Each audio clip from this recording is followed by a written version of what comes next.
January 1945. The war in Europe is entering its final, brutal phase.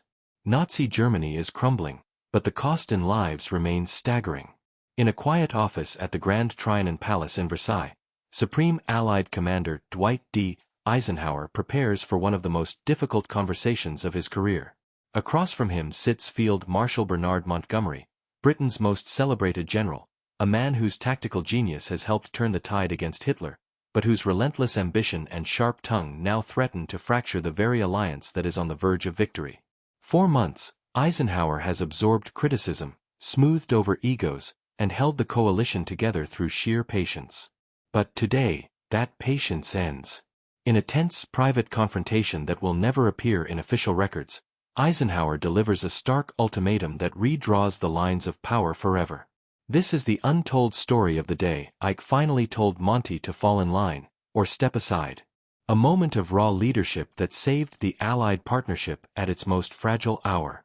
If you're gripped by the hidden human dramas behind history's greatest victories, hit subscribe now, because this clash between two legendary commanders reveals the true cost of unity in war. To fully appreciate the intensity of that January meeting, we need to trace the complex relationship between Dwight Eisenhower and Bernard Montgomery, two men whose strengths complemented each other on the battlefield yet constantly clashed behind closed doors. Eisenhower, the son of a modest Kansas family, had climbed the military ladder through intellect, diplomacy, and an extraordinary ability to manage powerful personalities. Trained at West Point, he spent years as a staff officer, learning the art of planning under mentors like General Douglas MacArthur. When war broke out, his talent for coalition building made him indispensable. President Franklin Roosevelt and Army Chief of Staff George C. Marshall chose him to lead the Allied forces in Europe precisely because he could keep fractious allies, American, British, French, Canadian, working toward a common goal. Eisenhower's calm demeanor and genuine respect for his counterparts earned him trust, but it also meant he often absorbed frustration to preserve harmony. Bernard Montgomery presented a stark contrast. Born into a strict Anglican family, he carried the discipline of his upbringing into a military career defined by meticulous preparation and unyielding confidence. Scarred by the horrors of World War I, where he was gravely wounded, Montgomery developed a philosophy of careful, set-piece battles that minimized casualties while maximizing success. His transformation of the British Eighth Army in North Africa culminated in the decisive victory at El Alamein in November 1942, a triumph that halted Rommel's advance and restored British morale at a dark hour. Prime Minister Winston Churchill hailed him as a national hero, and Montgomery's distinctive beret and direct manner made him a public icon. Yet that same confidence frequently spilled into arrogance. He believed his methods were superior, and he rarely hesitated to say so, even when speaking to superiors or allies. The first strains emerged during the North African Campaign of 1942 to 1943. As American troops entered combat for the first time under Operation Torch, Montgomery's Eighth Army pushed westward from Egypt while American and British forces landed in Morocco and Algeria. Coordination was essential, but cultural and doctrinal differences surfaced immediately. American commanders like George Patton favored speed and aggression. Montgomery preferred exhaustive planning and overwhelming force. Eisenhower, overseeing the theater, found himself refereeing disputes while ensuring both wings of the Allied advance converged on Tunisia. He respected Montgomery's results but grew wary of his habit of publicly emphasizing British achievements while downplaying American contributions. Those early tensions deepened dramatically after D-Day. On June 6, 1944, the largest invasion force in history stormed the beaches of Normandy. Montgomery, as ground forces commander for the initial phase, played a crucial role in planning the assault and drawing German armor toward the British sector around Cannes, allowing American forces to break out in the west. His strategy succeeded, but progress around Cannes was slower than anticipated, drawing criticism from some American officers who felt the British were advancing too cautiously. By September 1944, as Allied armies raced across France, Eisenhower assumed direct command of all ground operations, a move long planned but one that Montgomery fiercely resented. He believed his experience entitled him to lead the final drive into Germany, and advocated tirelessly for a single, concentrated thrust northward under his command, aimed at capturing the Ruhr industrial region and ending the war swiftly. Eisenhower, however, favored a broad front advance.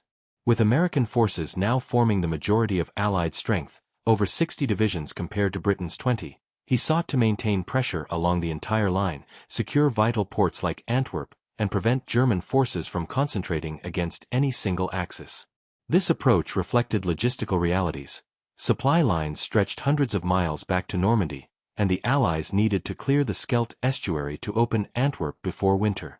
Montgomery's proposed narrow thrust risked outrunning supplies and exposing flanks, much as German armies had done in 1941 against the Soviet Union. Privately, he dismissed Eisenhower's strategy as lacking focus. Publicly, through carefully worded interviews, he implied that greater boldness under experienced leadership could shorten the war. Winston Churchill, sensitive to Britain's declining relative power and eager to secure a strong post-war position, sympathized with Montgomery's views. He worried that Eisenhower's plan might allow Soviet forces to overrun more of Europe. Yet even Churchill recognized the shifting balance.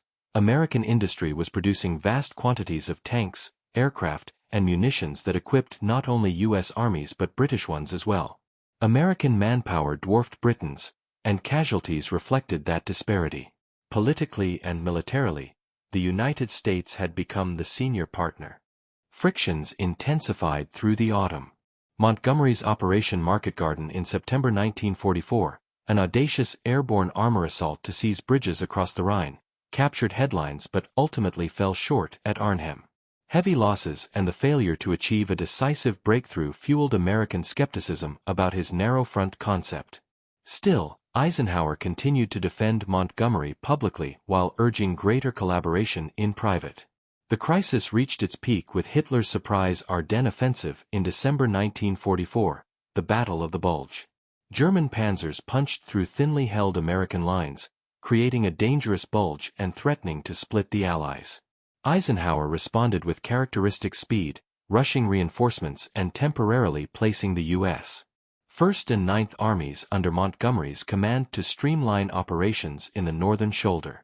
It was a pragmatic decision born of geography and communication lines, not an endorsement of British superiority. As the tide turned, thanks largely to the stubborn defense by American troops at places like Bastogne and Elsenborn Ridge, Montgomery held a press conference on January 7, 1945. Speaking to journalists, he praised the courage of American soldiers but framed the victory as the result of his personal intervention and British method. Phrases suggesting he had taken charge and restored order struck many Americans as dismissive of their sacrifices. Outrage swept through U.S. ranks and the American press. General Omar Bradley, commander of the 12th Army Group, was furious and confided he would rather resign than serve under Montgomery again. Patton seethed privately. Newspapers back home demanded action. The alliance, so carefully nurtured by Eisenhower, teetered on the edge of public fracture. From his headquarters in Versailles, Eisenhower monitored the fallout with growing resolve. Cables from Washington expressed alarm. He knew that continued ambiguity in command would undermine morale and effectiveness as the Allies prepared for the final push across the Rhine. For nearly 2 years he had practiced restraint, deflecting criticism and shielding Montgomery from consequences. But the press conference crossed a line. Unity required clarity, and clarity now demanded confrontation. The meeting took place in mid-January 1945, its exact date deliberately omitted from records to avoid unnecessary embarrassment. Accounts preserved in diaries and post-war recollections, from Eisenhower's naval aide Harry Butcher, Chief of Staff Walter Bedell Smith, and even British sources, reveal a commander who had finally reached his limit.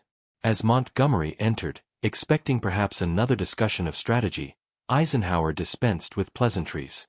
He confronted the press conference head-on, explaining its damaging impact on Allied trust and public support. When Montgomery attempted to justify his remarks as mere factual reporting, Eisenhower interrupted firmly. The issue was not intent but consequence. Drawing on the broader context, Eisenhower laid out the realities of 1945. American forces now bore the heaviest burden in manpower, equipment, and casualties. Coalition warfare demanded political sensitivity as much as tactical skill. He reminded Montgomery that repeated challenges to the command structure, through private lobbying of Churchill or public statements, eroded the partnership essential to victory. Then came the decisive moment. Eisenhower made it unmistakably clear, full acceptance of his authority was non-negotiable. Any further attempts to alter the structure, criticize colleagues, or issue unilateral statements would lead to a direct request to Churchill for Montgomery's relief. The words landed with force. Montgomery, accustomed to deference, offered compliance. A follow-up letter, drafted with Churchill's guidance, publicly reaffirmed confidence in Eisenhower's leadership. The crisis passed, but the balance of power had shifted irrevocably. In Part 2, we'll explore the lasting consequences of this confrontation, how it shaped the final campaigns, influenced post-war relations, and illuminated timeless lessons in leadership under pressure. If this deeper look into the human side of command has drawn you in, like, comment, and subscribe for more stories that bring history's pivotal moments vividly to life.